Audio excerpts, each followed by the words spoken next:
This is the Bold Moves Podcast, where real people share the decisions that changed everything. Hosted by Mat Torres. All right, this is the Bold Moves Podcast, and I've got a very special guest. I got Mr.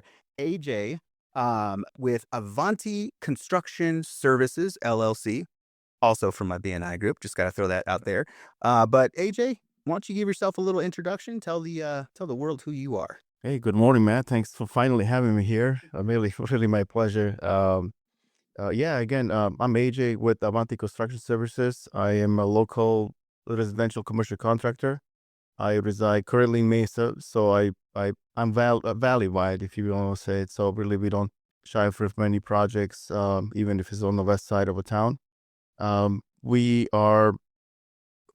focus on pretty much like sky's the limit, right? So a lot of our cup of tea, if you want to say, a lot of our like really focus areas lately has been around like remodeling stuff. So bathrooms, tiles, anything indoorsy, if you want to call it. We also completed pretty decent sized jobs from a hardscape standpoint. So outdoors pavers, pergolas, turf, synthetic turf, anything landscaping, etc. So yeah,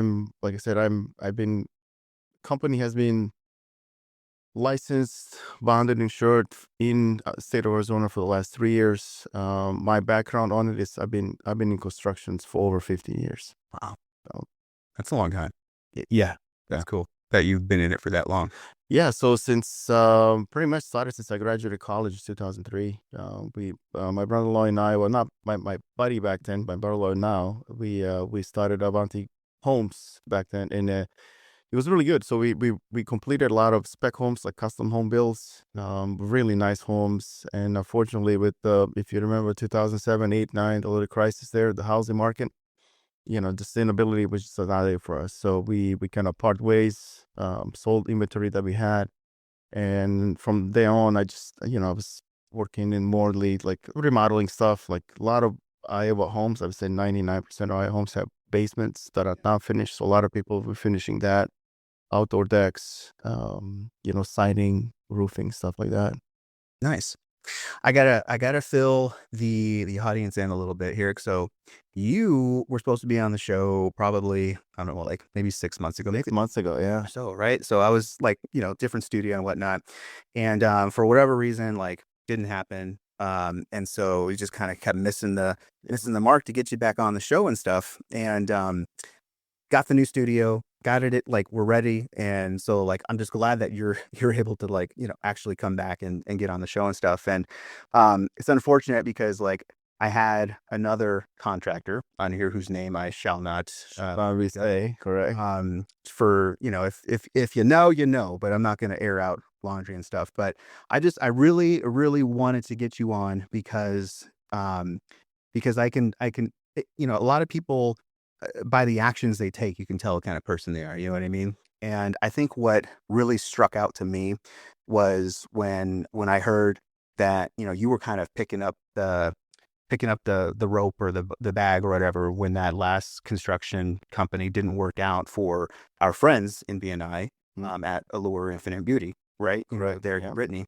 And I don't know if you want to share a little bit about that, but that really struck me. You know what I mean? I was like, that's cool, man. Because I mean, you kind of picked up the, you kind of picked up the weight and went with it. Yeah, I'm just glad it worked out, right? So unfortunately, there are contracts like that out there, and they're really good sales people, so really good sales pitch. When you talk to them, everything is put together, really direct. They kind of sound like they know what they're doing. They show up with the fancy cars, fancy trucks. They probably have few people working for them. If they get paid or not, I don't know, like from a sub standpoint. And that's exactly what happened, right? So the plan was in place. The studio from Allure standpoint was secured.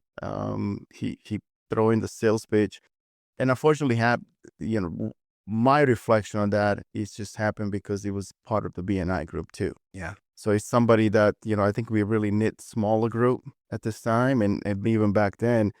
And it felt like safe, right? Go to the person that it's there, you go with them. Unfortunately, he just didn't have the knowledge, he didn't have the skill, period. Yeah.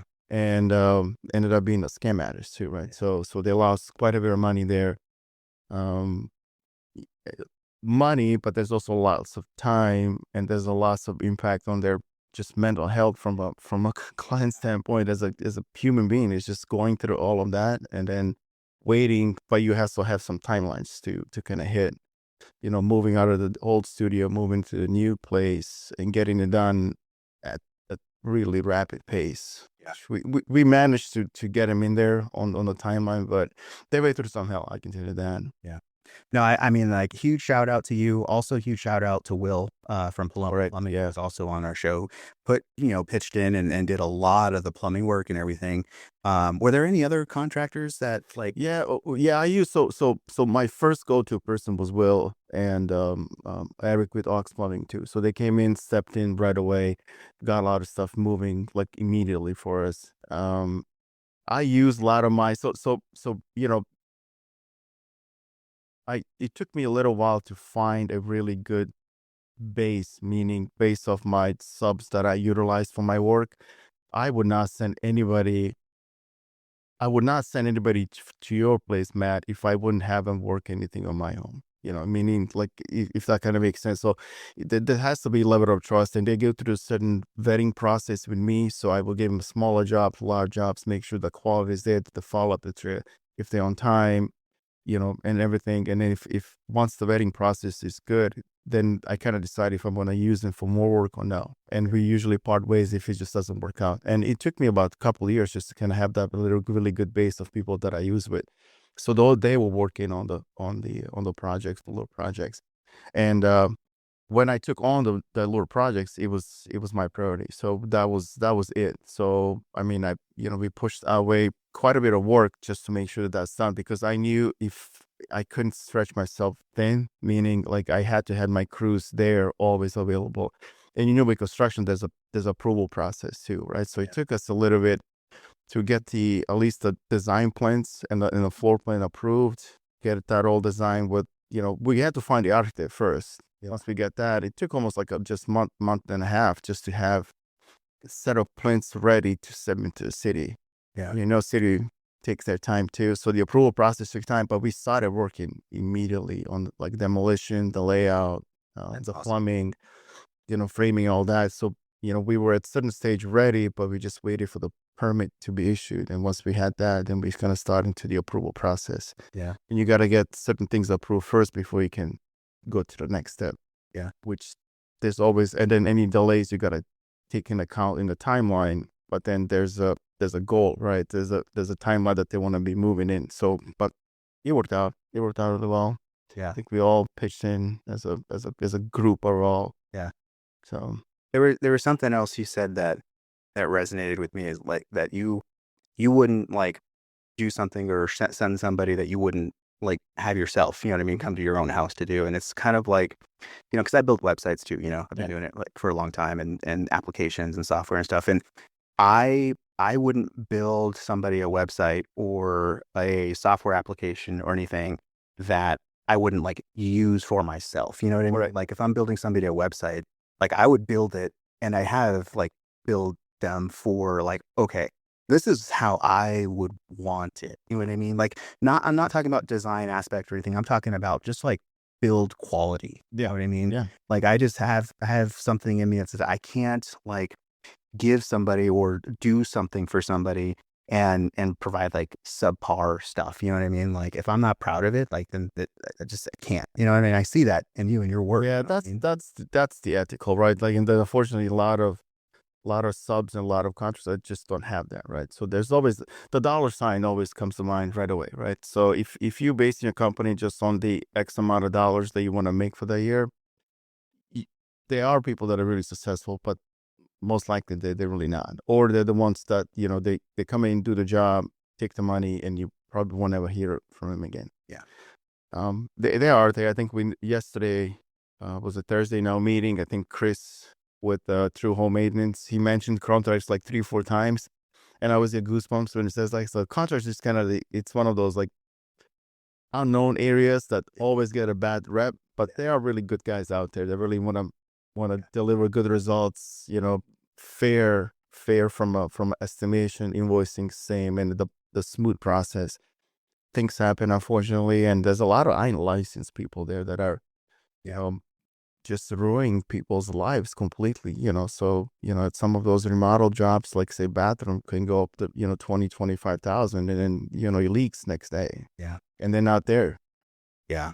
That's there's a lot of contractors out there, and I think that I kind of see it as like a minefield, because like Yeah. you don't know if the person you're going to be working with is going to follow through, and that's the scary thing. And it's like, I think that brings me back to like why I really love BNI, because we've been in BNI for, about a year now, right? Yeah. Yeah. And like, it's not just about like the business and all that other stuff, but about the relationships, the connections you build, and the trust that you have with people.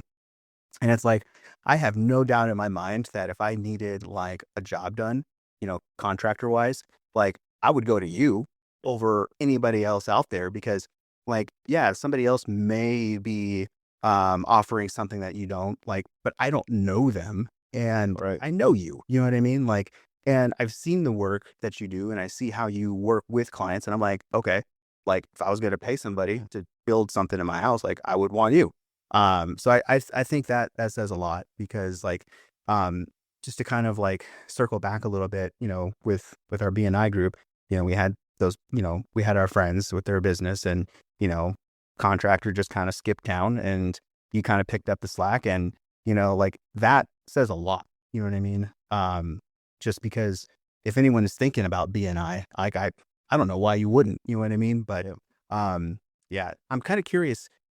Would you consider that your bold move? Because our show's all about, taking bold moves. Yeah, I mean, and just kind of recap on that, like all should have asked, like he should have just asked, right? So if you're not,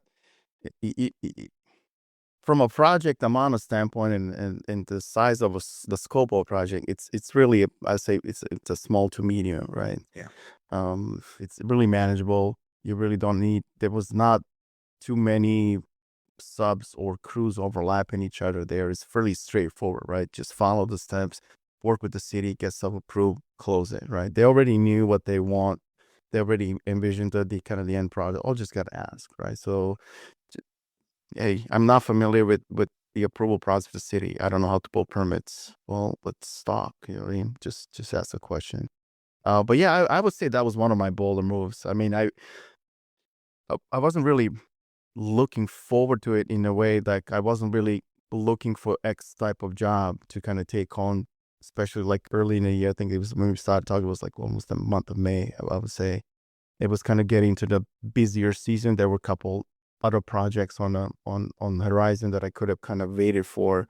But it was really a bold move in the sense that it was a good challenge for me too, right? So I think I've established a level. I said, well, the commercial piece was like, oh, give us the next level. It worked out, right? It was challenging at times, just from a timeline standpoint, right? So it was a time was set, and then just like, well, like I really can't push it because they got to leave the other place and move into this one.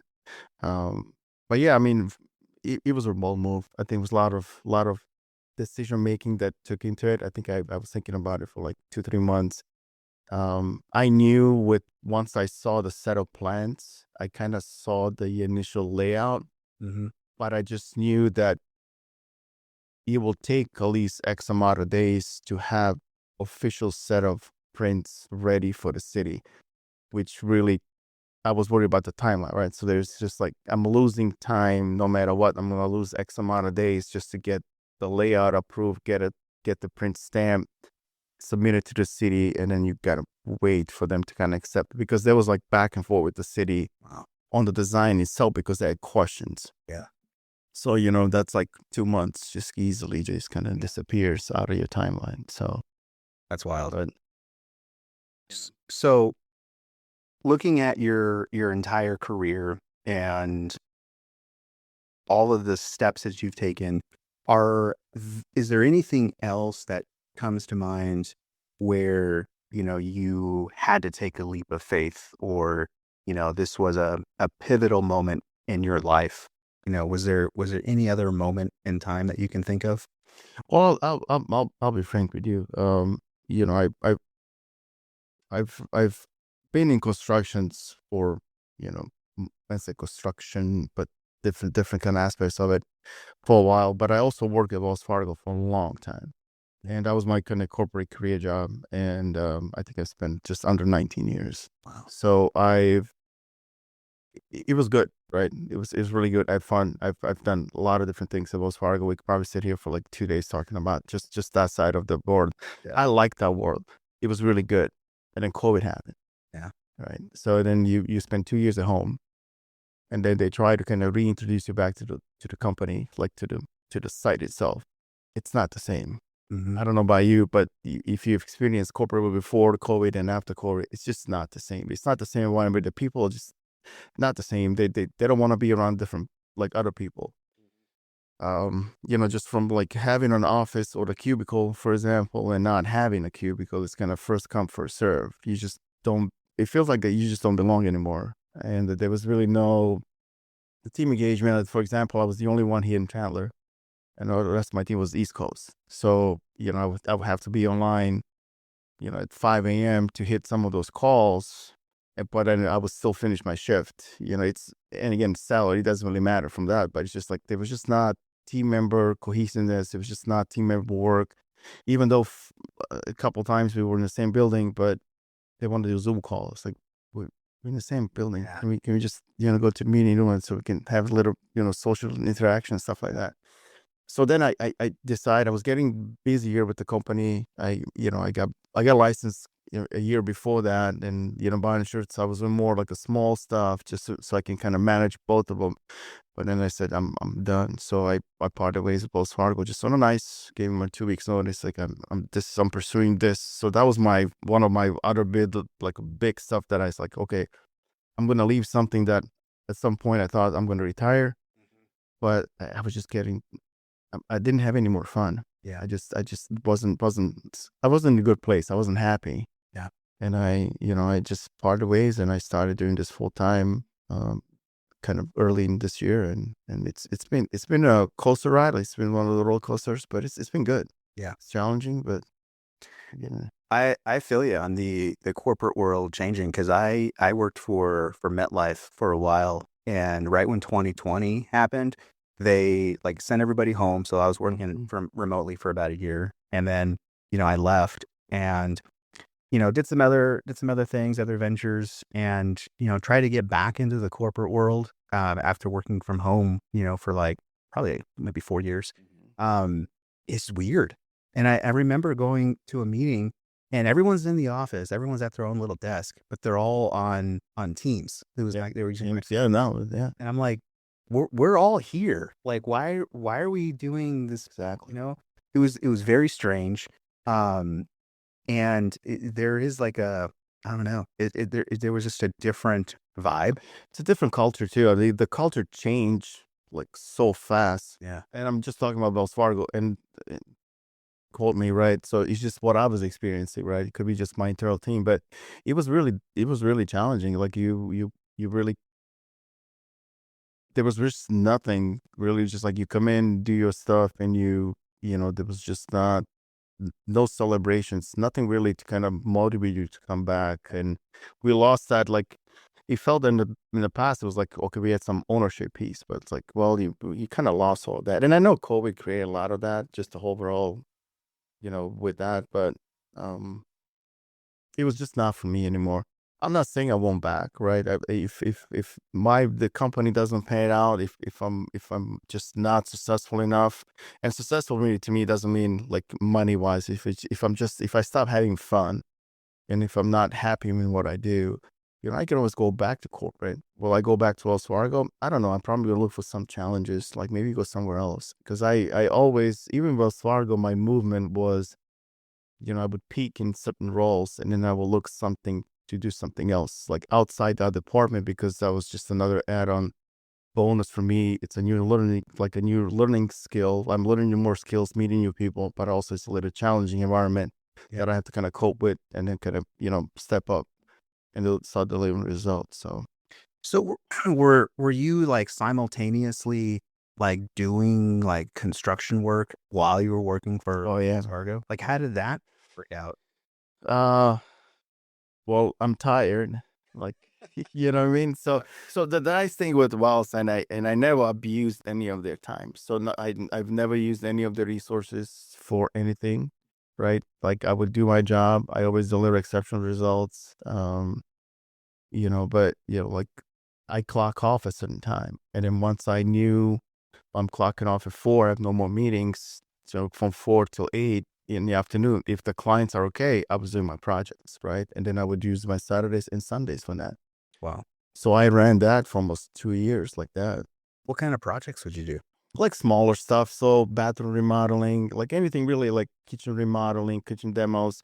The nice thing for me, it took where we talk about finding the right people to work with, right? Yeah. So I would be the face initially, go meet with the clients, renegotiate, see what the vision with the picture is, start some of the demolition process, and then I would start engaging my crews to afternoon. So they would, you would kind of overlap each other.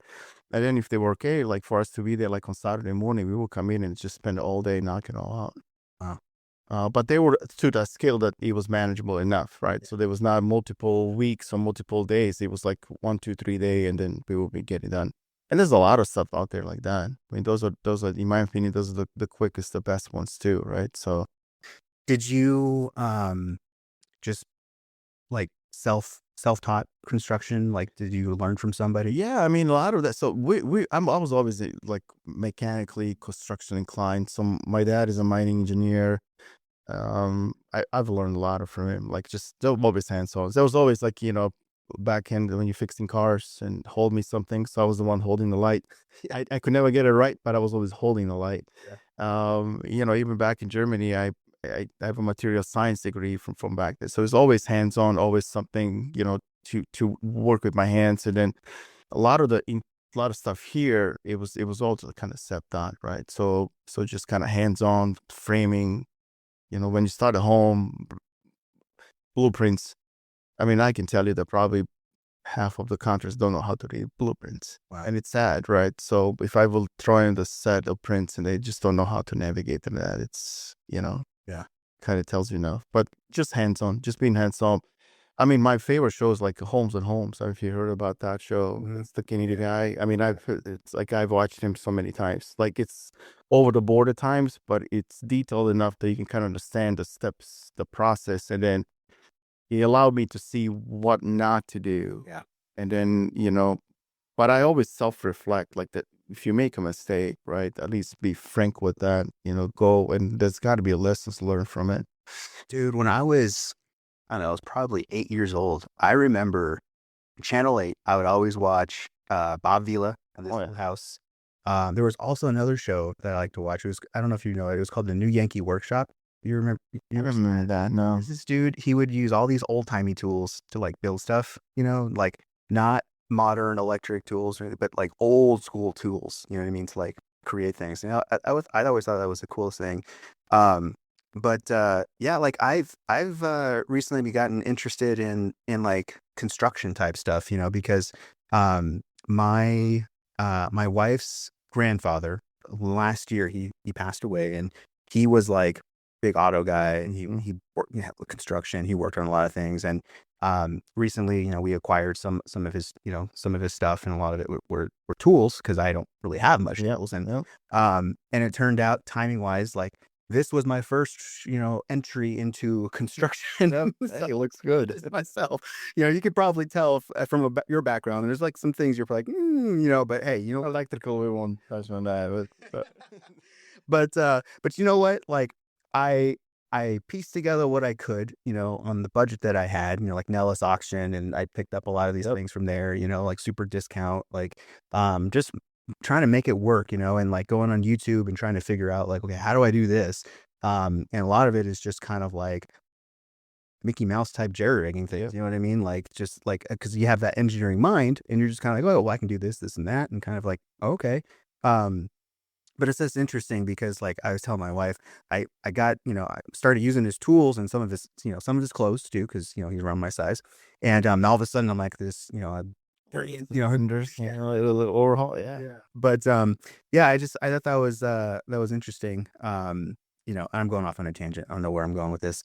I just, if someone wanted to get into construction, like what would you recommend for them to do? To start doing it or to like learn from somebody? I mean, there are apprenticeship schools out there, right? It kind of depends what way you want to be. You can start with just being a laborer.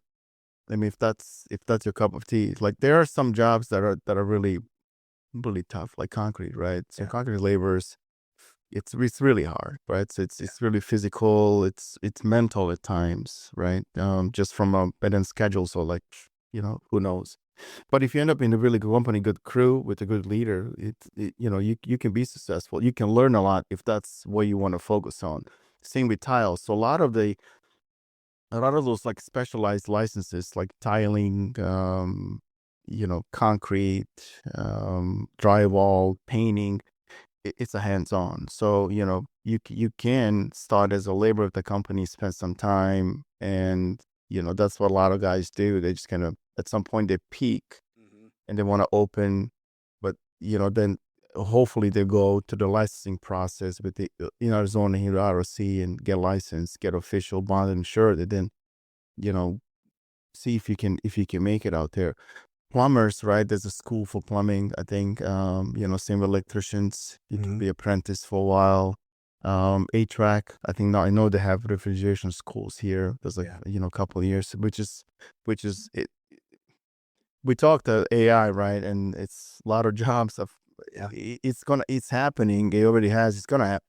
A lot of these construction jobs, who's gonna fix your plumbing, right? Who's gonna demo your concrete? I mean, who knows? Yeah, that's exactly like I am pretty like heavy into AI, right? And I follow it daily because you have to, because it changes daily. And some of the things that I've learned, 6 months ago are already like leaps and bounds, like obsolete already, and it's just accelerating to the point where it's like, it's probably going to be a couple of years, I would say, at the, maybe sooner, where there's going to be a noticeable impact with people in their jobs. Like people are feeling it now, but I would say probably about 2 years before, the desk jobs, basically. Like if you're behind a screen, like you should probably be a little concerned. If you client focused, so if you're behind the screen, you client focused. Anything resolution wise, right? The intake process is already changing, right? So when you call up to complain, the whole intake process is a little bit different than it was like, 3, 4, 5 years ago. So, when you see those cuts, throughout the news and stuff, I bet, 90+% are. The other thing that people probably don't realize is quantum computing. Have you heard of quantum computing? Yeah, quantum computing is on a whole other level. Like when that becomes more integrated into our everything, especially with AI connected to it, forget about it. Like You'll make a decision. I mean, you can probably the escalation process, it's, it took 2, 3, push of buttons to get somewhere. It'll rally you right away, and it'll probably give you a decision like right away. I mean, now the help chats. It's all. I mean, there's nobody there. You're just talking to. Well, I mean, even like this podcast, like AI could create, like I could literally go in, do some coding, and create a podcast of like 2 people talking, and full video, audio, everything, and you wouldn't be able to tell. There might be some minor things where you could be like, oh, that looks a little weird. But for the most part, it's to the point where it is that good. And it's kind of scary.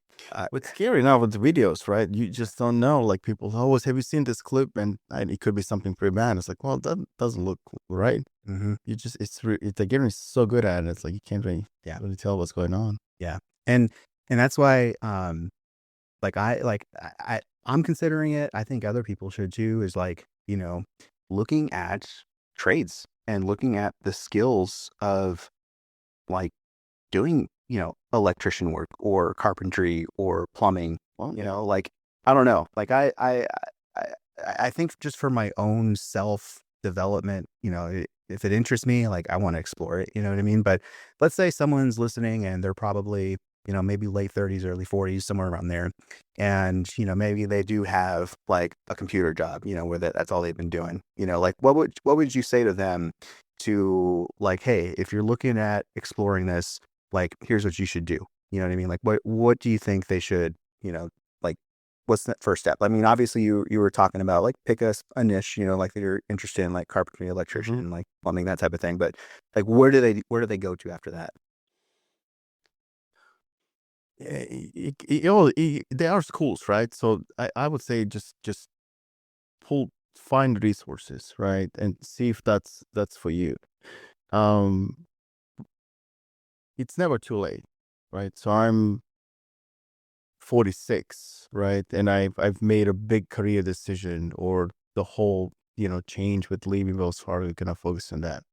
But it's never too late. Now, I probably could have stayed and managed both and be under X amount of stress that would probably like break me down, right? But then, like, if I didn't, few years down the road, I would be thinking about it, say I should have, right? Like I should have done it. It's like, well, give it a shot.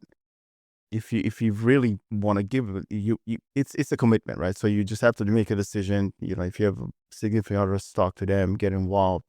But it's up to you to make that choice, right? And if you do make a decision, then you got to be committed, and you got to be willing to go to some rough time initially, right? So just because you are an executive SVP right now, if you go join the apprenticeship program for electrician, you are going to be treated as the apprentice, right? So you just have to be, or if you have a amount of funds, you can get educated, you can open a company for yourself, and then, hire the right people to work with, and you just do the boss stuff. I am pretty hands-on. So like a lot of the stuff that you see out there, I'm probably 95%, it's me. Yeah. So all these small jobs, style work, stuff like that, you can see painting, trim work, carpentry, it's me. I got to get better with social media, take pictures of myself. I take before and after pictures, but I'm just never in a snapshot, which I got to do more, but it's me. Yeah. And I like that. And I'm usually I'm the first one that you're going to see when I show up for the estimate, and you're going to see me throughout the process. And if I'm inviting somebody else to help me out, I'm going to let you know. And then at the end, I'm going to be the one, and you're going to call me. Like, you won't be dealing with any of my subs that have nothing to do with that. You're going to deal with me. And you can bet I'm going to be there. So, no matter what positive wave, usually, when I walk into client's home, it's like, can we build this to the scale that you are my customer for life? Meaning I could be doing this really small job for you. Yeah. But then if you have something else they want to remodel next month, you're not going to go shopping. You're just going to, hey, AJ, come on over. Let's do this. Yeah. Ideal state. It doesn't happen, but Yeah. I'm trying to, when I close the door, close my invoices, to say, hey, I'll be good. Anything else I could have done, how could we move on? Or if there's any feedback at the end, like, please let me know, Yeah. It's perfect, I guess. So. Yeah. Dude, I struggle with that social media part too. Like, like the video part of it, especially while I'm doing something. Cause like, Yeah. like I look back at it. I'm like, oh man, I should have got a video of that. That would have been great. Like I'm thinking about it, like, oh, when I was building this, that would have been a great video, like a time lapse thing or something. You know what I mean? But I didn't think about it. It's like, I'm the same way. Like, I know Will, for example, plumbing, he's really good at it. Like, you can see a little setup that he does, and then he kind of comes in and lifts the toilet. I told him, I got it. I can do that too, like nailing the base trim or installing some tiles. But once I get there, I'm in the zone, man. I'm not thinking about social media. I'm not thinking. I just want to make sure that my layout is right, that everything is lab. I'm with the right tools, and I just kind of keep moving. Yeah. And kind of work backwards. But then I would sit down. I was like, I should have probably taken more pictures of it. yeah, But that's the scary piece of social media as well too. There's so much out there. There's so many different groups. People do ask other people's opinion on those groups, which I just read the comments. I never comment on it. But there are, out of the 1,000 comments, there's probably like 6 that are educated enough that you can say makes sense. Everything is just junk. People just voice their opinions for almost on anything. yeah, And even when, if you're looking, for example, to remodel your kitchen, and you go in and you ask somebody online, hey, do you know someone? They'll refer 15 people, but I don't, like we talk, I don't know you. Yeah. I don't know.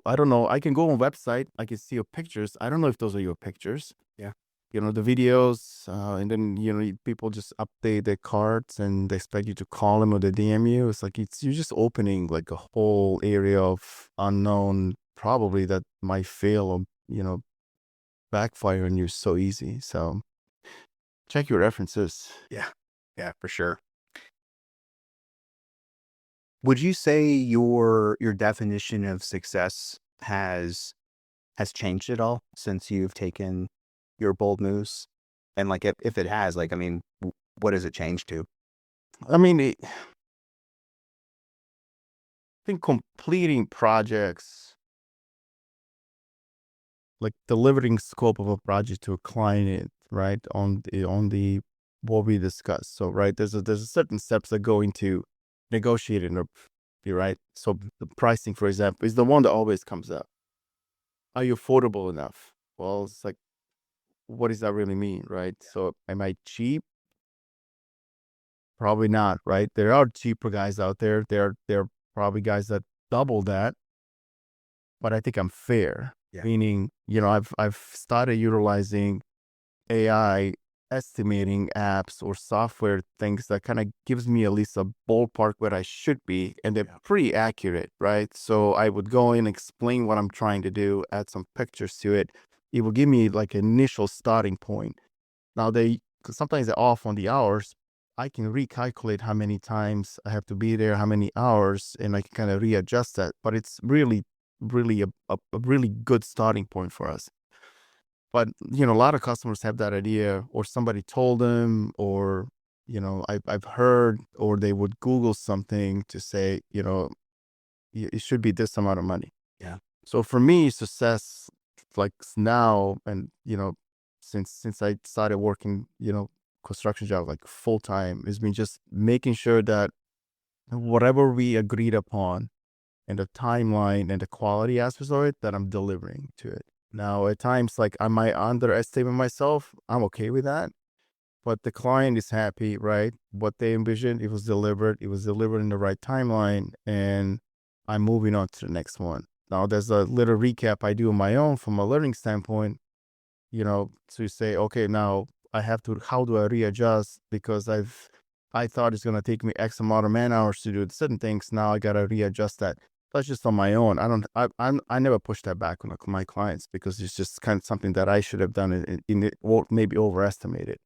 But success right now is just making sure that that I'm positively viewed in the environment, meaning like clients that I work with, the references that I get, and that the results are there, right? So on time, with the right set of whatever we promised, whatever we discussed, is delivered, and that there's a little recap or follow up through that. I'm still a go-to reference. Yeah.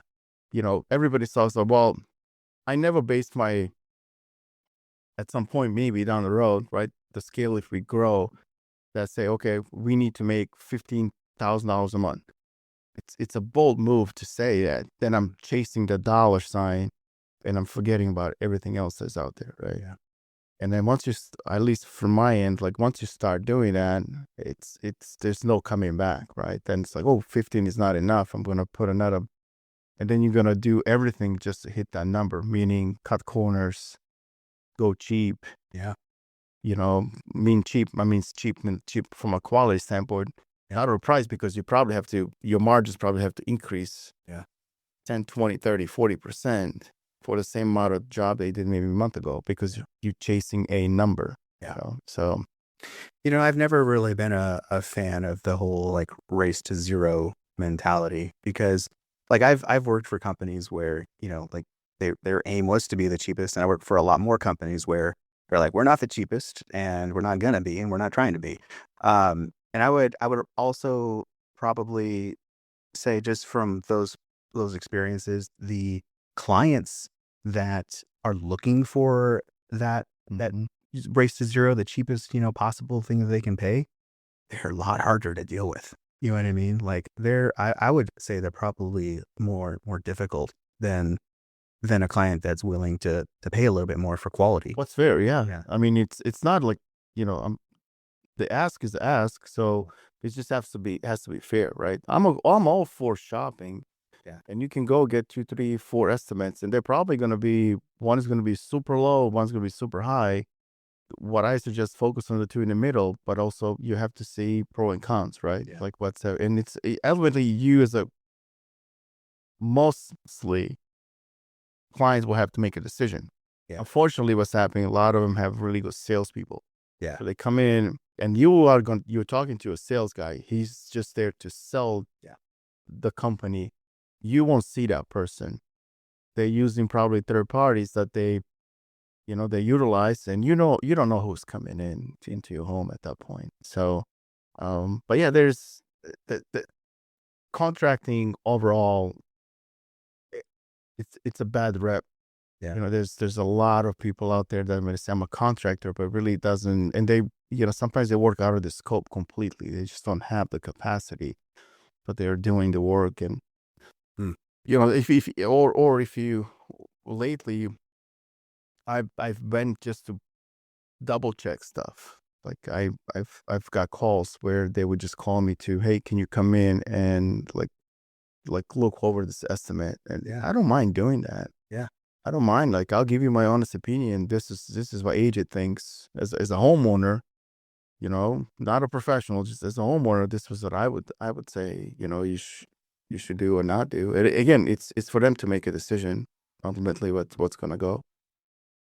Is there another bold move for you coming up, or are you kind of, good right now, or do you see anything in the future?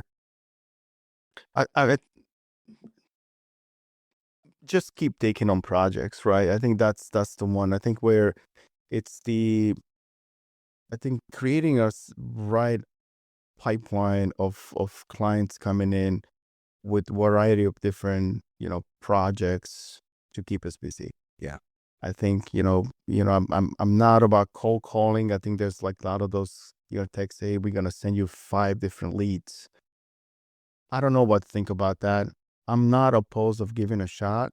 Like I think I would consider working with someone that can, if they can send me 4 or 5 leads in a valley that I can call and do some estimating and then paying for those leads.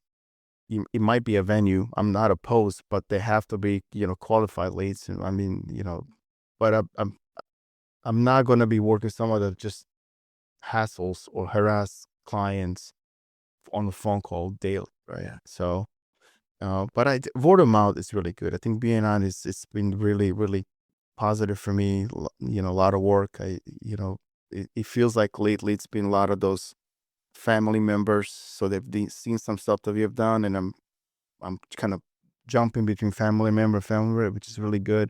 Yeah. Hopefully, and there's a couple neighborhoods that we are looking from a hardscape standpoint that we did couple backyards, like the whole shebang, like everything from just a dirt patch of dirt to a beautiful backyard. But you know how the new homes are, right? They're all like that. Yeah. So if we could kind of come into that would be a kind of nice area for us to stay for a little while and kind of move on. Nice. Commercial jobs are always really good, but it's always challenging. There's just whole level of project management from a commercial standpoint too. So nothing really on my own that I really want to say I'm gonna go buy certain things. So I'm gonna expand or sometimes. I think I take it day by day. Yeah. Matt, I really I forecast my week. I'm always thinking 3 days ahead from a project standpoint because I need to finish something this weekend because I gotta start something new Monday. And if I don't, then it delays, and you know how delays are, right? So you lose a day here, lose a day there, something happens, then your timeline keeps moving, and it's one of those dominoes things. Like somebody that you have in line first week in January, now they're mid of January, so it kind of pushes my deadline. As long as we stay on track and we have certain things coming into our pipeline that we can work with or go talk to the clients and estimate and get some projects on our books. Perfect. Nice. Some quick fire questions for you here. So What's your favorite book, podcast, or resource that inspires boldness to you? Favorite book, podcast, or Any resource? Could be like, maybe a speaker or, I'm really into sports. So, but I also listen to like variety. So I'm not really like nitpicky individual that I can only listen to certain things. I mean, I get triggered like with certain, like Joe Rogan, for example. Yeah. Not my go-to, but some of his guests and the conversations that they're having, it's a variety, right? So I know if I pick up something and the first few seconds triggers me, and if I like what they're talking about, then I will stay and listen. Now, I don't subscribe for him. Like I'm not gonna every day I'm gonna go, but you know what I mean? Like it's one of those things that kind of triggers me. I've read a lot of books. I think there's really nothing really, motivational stuff. I was never brought up growing up on motivation, right? We always work hard. So that it was never out of question. I never needed somebody to tell me, hey, certain verses to get me going. It's just like you get up, you do your stuff. Because my background, right, if you probably know, it's, I grew up in Bosnia Herzegovina, the war, moving around, like we immigrated to US 98. So, and with like 4 bags, that's all we had coming in here. Wow. And here I am. Yeah. Right. So there's no time for that. So it's the next day you wake up, you keep going. But sports, a lot of sports, a lot of stuff that like people that do go through a lot, like David Goggins, for example. I've listened to his old books that he's written, and I don't know if you have a chance, at least the first one. They Don't Know Me, I think something like that. That's the first one that. But I had to listen to it. So in the car, I was just gonna listen to the book audio.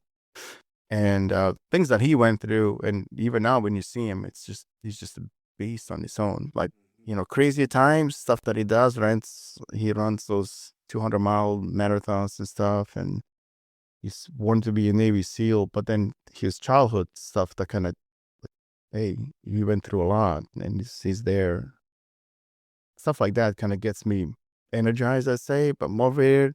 I get up, have my cup of coffee, and I'm out of there. Like In one word, how would you encourage someone to be bolder today?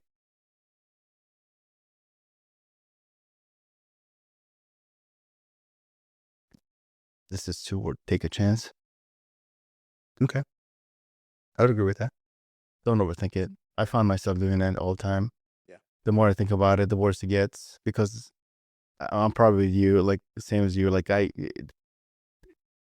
just do it. Just leap of faith, just do it. Take a chance. It might work out, might not. As long as you reflect back and say, hey, but don't be discouraged. Yeah. 9 out of 10 is not going to work out, but then just keep at it. Don't give up. How can people get a hold of you? Easy. We are both on Instagram and Facebook. So Avanti Construction Services. I do my best to post my work there. So if you really want to see some of our recent work, they can go both Facebook and Instagram. We do have a website, avanticonstructionservices.com. My info is there. So, AJ at avanticonstructions.com, email address, but the phone number stuff, it's all there. But if they really want to explore some of our recent work and some of our feedback and from our clients, I say Facebook page and an Instagram page, probably the best way to get a hold of us. Cool. Right on. Well, AJ, it's been a pleasure. Awesome. I'm glad you were able to come on the podcast and share a little bit about you and your business and your story. And glad you were on. Thank you, man. Appreciate you so absolutely. much. Thanks again. You got it.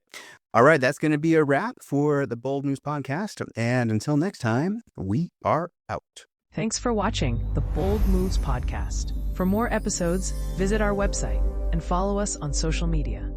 Keep making bold moves.